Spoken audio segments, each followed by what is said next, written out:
మిథునం వారికి గనక చూసుకున్నట్లయితే మీ యొక్క రాశి నుంచి చతుర్థ భావంలో అంటే ప్రాపర్టీ హౌస్ విద్యాస్థానము ఆ స్థానంలో పంచమ వ్యయాధిపతి అయినటువంటి శుక్రుడు నీచబడుతున్నాడు.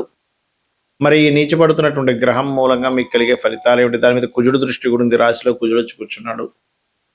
దీనివల్ల మీకు కలిగే ఫలితాలు మీ పర్సనల్ చార్ట్లో కనుక ఏదైనా గ్రహం నీచబడి ఎటువంటి ఫలితాలు, నీచభంగ రాజయోగం అయితే ఎలా ఉంటుంది అనేటువంటి అంశాలు చెప్తుంది నేనైనప్పటికీ చెప్పిస్తుంది సాక్షాత్ లలితాంబవారిగా భావిస్తూ ఆ లలితాంబిక అమ్మవారి యొక్క అనుగ్రహం మీకు పరిపూర్ణంగా కలగాలని మనస్ఫూర్తిగా కోరుకుంటూ, ఇక్కడ పంచమ స్థానం ఏదైతే చతుర్థ భావం ఏదైతే ఉందో, పంచమ స్థానం పంచమాధిపతి చతుర్థ భావంలో ఉంటున్నాడో 100% మిథునం వారు వాహనాల మీద వెళ్ళేటప్పుడు చాలా కేర్గా ఉండాలి. Point number 1. రెండవది, ఏదైనా ఒక గృహం కొనుక్కుంటున్నారు, లేకపోతే ఒక సంస్థ ఏదైనా పెట్టబోతున్నారు, బ్యూటీ రిలేటెడ్ సంబంధించినటువంటిది, మిథునం వారు ఈ విషయంలో జాగ్రత్తగా ఉండాలి. విదేశాలకు వెళ్ళే విషయము, లేకపోతే వివాహ జీవితం విషయంలో, ఎందుకంటే శుక్రుడు సహజంగానే వివాహానికి కారకుడు. ఇక్కడ ఏమవుతుందంటే 12వ స్థానాధిపతిని 6వ అధిపతి రాశిలో ఉండి చూస్తున్నాడు, వీక్షిస్తున్నాడు. అంటే 6-12 కాంబినేషన్ అనేది ఏర్పడింది అక్కడ.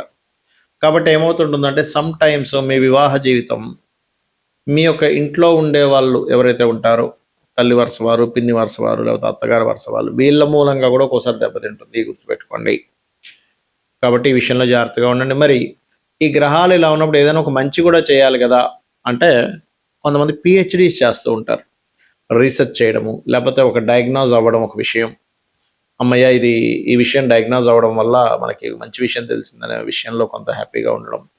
ఇన్సూరెన్సెస్ సంబంధించినవి అంటే ది వరస్ట్ కేసెస్ ఇన్సూరెన్సెస్ ఉంటాయి, అసలు ఇది ఇంకా రాదు మనకి, ఇది ఇంకా దక్కదు అనుకునేటువంటి దక్కడం. అలాగే గతంలో ఇంకా ఈ తాతగారు ఆస్తి సంబంధించిన విషయంలో ఇది మనకి ఇంక ఇది పెద్దగా కుదిరేటట్లేదు అనుకునేటువంటివి కూడా సడన్గా ఏదైనా దానివల్ల కొంత కలిసి రావడం ఆఖరి క్షణంలో అనేటువంటిది చూపిస్తుంది. ఇక మీరు ముఖ్యంగా వాహనం మీద వెళ్ళేటప్పుడు మాత్రం అతివేగం పనికిరాదు, చాలా జాగ్రత్తగా వెళ్ళండి. అందులో అన్ని రాశులు వేరు.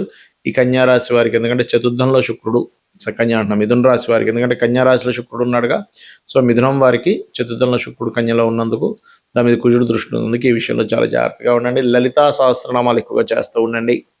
ఇంకా వీలైతే మనకి వారాహి నవరాత్రులు కూడా వస్తున్నాయి, కాబట్టి వారాహి నవరాత్రుల సమయంలో కూడా కాస్త వారాహి అమ్మవారి ఆరాధన చేయండి.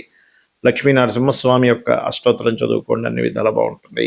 మనకి జన్మజాతకంలో ఒక గ్రహం నీచబడింది అనగానే వెంటనే భయపడ్డం కాదు, ఆ గ్రహం నీచబడి నీచభంగ రాజయోగాన్ని కూడా ఇస్తుంది, గుర్తుపెట్టుకోండి. అంటే ఇది ఎలా చూడాలి జన్మజాతకంలో?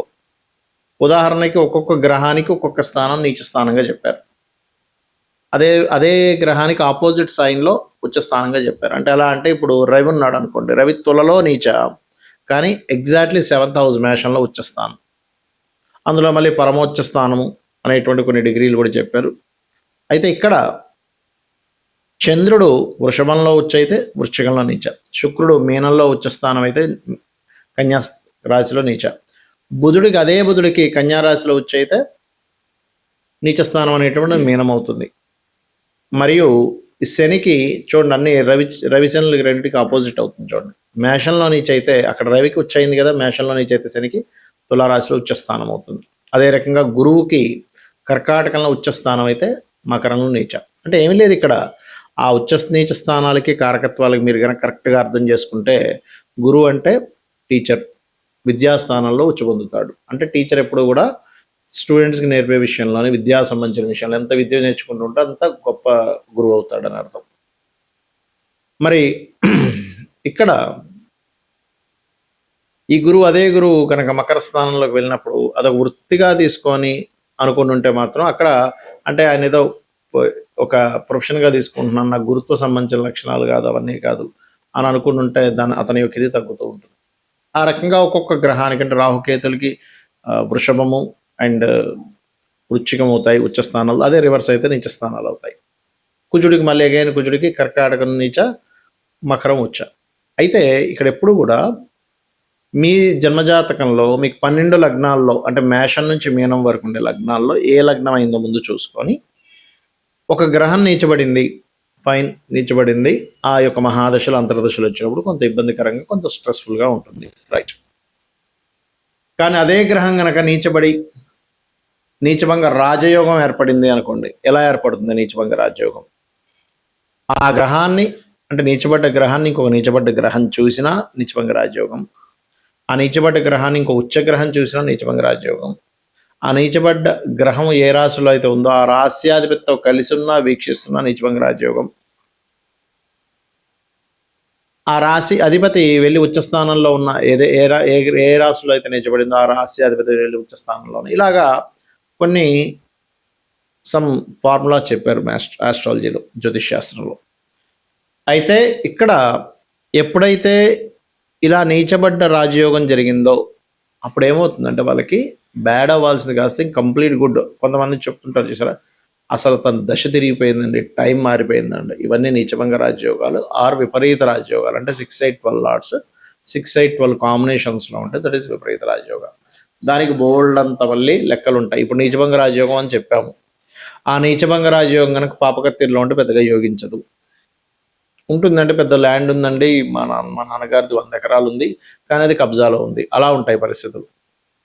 చాలా పెద్ద బిల్డింగ్ ఉందండి, కానీ రెంట్లు రావట్లేదు. లేకపోతే చాలా పెద్ద టాలెంటెడ్ పర్సన్ అండి, కానీ ఉద్యోగం రావట్లేదు. ఇలా ఉంటాయి పాపకత్తెల్లో ఉన్నప్పుడు. కాబట్టి మీరు ఎప్పుడైనా సరే మీ జన్మజాతకంలో ఒక గ్రహం నీచంలో ఉందనగానే వెంటనే కంగారు పడ్డం కాదు. అది నిజంగానే నీచంలో ఉందా, నీచభంగ రాజయోగం ఏర్పడిందా? Point number 1. రెండో పాయింట్, ఆ నీచపడ్డ గ్రహం నీచభంగ రాజయోగం ఏర్పడలేదు, అసలు ఆ మహాదశ వచ్చిందా రాలేదా, లేకపోతే చిన్నప్పుడు అయిపోయిందా, లేకపోతే ఎప్పుడో 90 ఏళ్ళకు 100 ఏళ్ళకు ఉందా, అది చెక్ చేసుకోవాలి. మూడో ముఖ్యమైన పాయింట్ ఏంటంటే అది ఏ కండిషన్లో ఉంది. నీచభంగ రాజయోగం ఉన్నా, నీచంలో ఉన్నా, ఒక్కోసారి నీచంలో ఉన్న శుభకర్తెల్లో ఉంటే నీచ ఫలితాలు తగ్గిపోతాయి. ఒకవేళ ఉచ్చస్థానంలో ఉన్న పాపకత్తిరిలో ఉంటే ఉచ్చ ఫలితాలు తగ్గిపోతాయి. గుర్తుపెట్టుకోండి. అంటే అటు ఇటు ఉండేటువంటి గ్రహాలు, అంటే ఉదాహరణకి శని నీచంలో ఉన్నాడు మేషంలో, కానీ వృషభంలో ఒక మంచి గ్రహము, మీనంలో ఒక మంచి గ్రహం ఉందనుకోండి. వృషభంలో శుక్రుడు, మీనంలో గురువు ఉన్నాడు అనుకోండి. అప్పుడు ఏమైపోయింది, 2 శుభగ్రహాల మధ్యన పడ్డప్పుడు అది ఆటోమేటిక్గా మంచి ఫలితాలు ఇస్తుంది. ఈ రకంగా చూసుకోవాలి. అయితే ఎప్పుడైనా శుక్రుడు కేతుతో ఉన్న, శుక్రుడు నీచబడ్డా, మనం గతంలో కూడా ఒకసారి చెప్పుకున్నాము, ఈ నెలల్లో ఈ ఫలితాలు వస్తాయని. స్త్రీల మీద అఘాయిత్యాలు ఎక్కువగా జరుగుతూ ఉంటాయి. కాబట్టి స్త్రీమూర్తిని, ఆడపిల్లని, అందులో ముఖ్యంగా ఇవాళ రేపు మనం చూస్తున్నాం చాలా చిన్న ఏజ్ పిల్లల వాళ్ళ మీద ఎఫెక్ట్ పడుతుంది. కాబట్టి ఈ ఒక జూలై, ఆగస్టు ఈ 2 నెలలు కూడా పర్టికులర్గా ఆడపిల్లని ఎక్కడికైనా పంపించేటప్పుడు ఖచ్చితంగా పెద్దవాళ్ళు తోడుగా ఉండండి. అది చిన్నపిల్లైనా పెద్ద అమ్మాయి అయినా సరే గుర్తుపెట్టుకోండి. ఎందుకంటే ఒక్కొక్క గ్రహానికి ఒక్కొక్క కారకత్వం ఇవ్వడం జరిగింది. శుక్రుడు ప్రధానంగా స్త్రీమూర్తికి కారకుడు, అమ్మవారికి స్వరూపంగా చెప్తూ ఉంటాము. లగ్జరీస్కి కారకుడు, అదేవిధంగా ఈ గృహానికి కారకుడు. కాబట్టి ఈ విషయంలో జాగ్రత్తగా ఉండండి. మరి ఏం చేయాలి, దీనికి పరిహారం ఏం చేయాలి? గోసేవ చేసుకోగలము అనుకుంటే తీపి చపాతీలు గోవుకు పెట్టడం మంచిది. దానం ఇవ్వగలము అని అనుకుంటే కందులు ఒకటి, అండ్ మన ఈ యొక్క బొబ్బర్లు. అయితే శుక్రుడు ఎప్పుడైతే నీచ స్థానంలోకి వెళ్ళి కుజుడు యొక్క సంబంధం కలిగిందో రెసిషన్స్ అనేటువంటి వస్తాయి కొన్ని దేశాల్లో.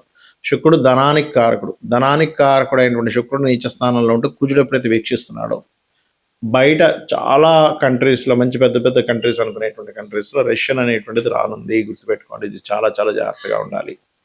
అలాగే కాస్త వాహనం మీద వెళ్ళేటప్పుడు, వాహనానికి కారకుడు శుక్రుడు కాబట్టి వాహన సంబంధమైన కారకుడికి కుజుడు దృష్టి ఉంది. కాబట్టి గోచారంలో కాస్త వాహన ప్రమాదాలు ఎక్కువగా ఉంటుంటాయి.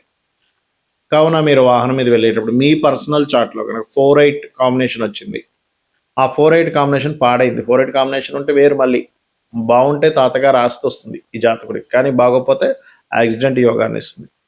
అంటే కండిషన్ ఎలా ఉందనేటువంటి చూడాలి. కాబట్టి ఇవి చేస్తూ మీరు లలితా సహస్రనామాలు రోజు చదవడంగానే, వినడంగానే చేయండి. ఖచ్చితంగా ఎటువంటి ఇబ్బంది కలగకుండా మీకు బాగుండడం జరుగుతుంది. శ్రీమాత్రే నమః.